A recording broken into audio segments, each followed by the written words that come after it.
Thank you, Mr. Chairman. Thank you all for your presentations this afternoon. General Thomas, you used the word preventable, that this was a preventable set of circumstances. Major General Olson, you said it was senseless. General Thomas and General Olson, do you both recognize that this was also reckless? General Thomas?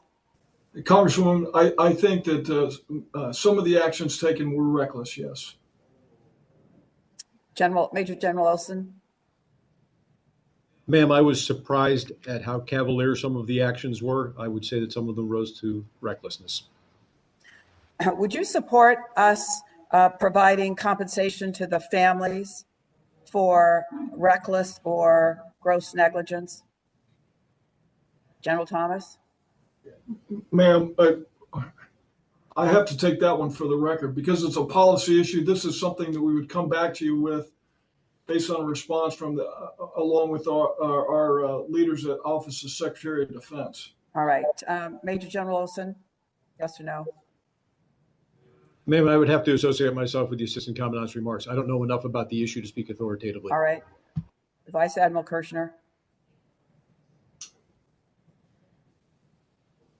Actually, you're muted. I'm going to move on. I think you're probably going to say the same thing as your colleagues.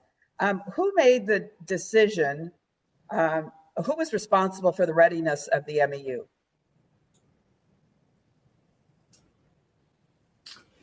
Congresswoman, I will give you a broad overview and let General Olson fill in. But the Marine Expeditionary Unit is a composite unit.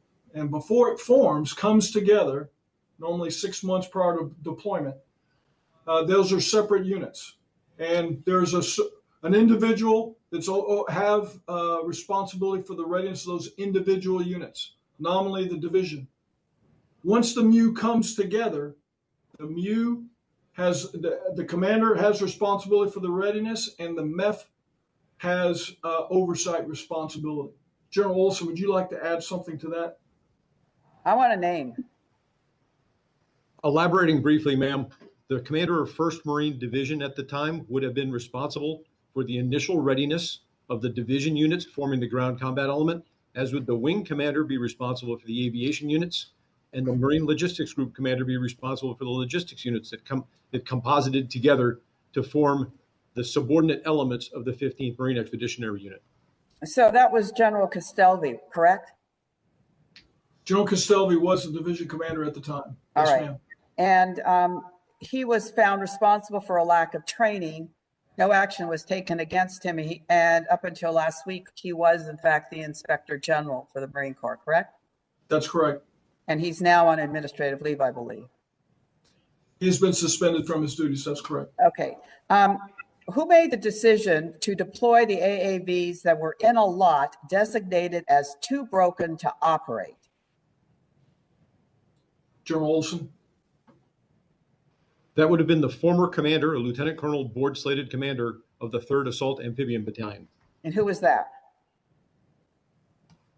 Ma'am, I don't have his name at my fingertips. Okay, would you provide that to the committee? Yes, and you have said to us a number of times that 8 people were fired in that chain of command.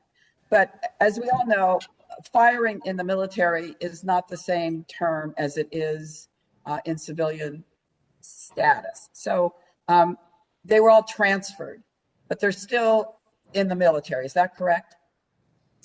Ma'am, I'll take that one. So it's actually 11, and the majority of those 11 are being considered for separation from the service, and some have had lesser discipline taken against them.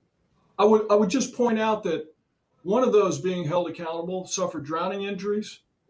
One of those being held accountable, dove into the water to rescue one of the Marines that came to the surface. All of those Marines have suffered traumatic stress injuries. And of course, as you know, they have to live with the decisions that they made that led to this incident. I understand that. But if you go through the list of problems with these AAVs, they make your head spin. It was egregious behavior. And maybe we should be talking to some of those who have been, quote, fired to find out where the pressure was coming from that required them to move forward with this exercise. 4 of the AAVs were inoperable once they were on the island. I mean, this was a death trap in which we put these service members, 9 of who are now dead. With that, I yield back.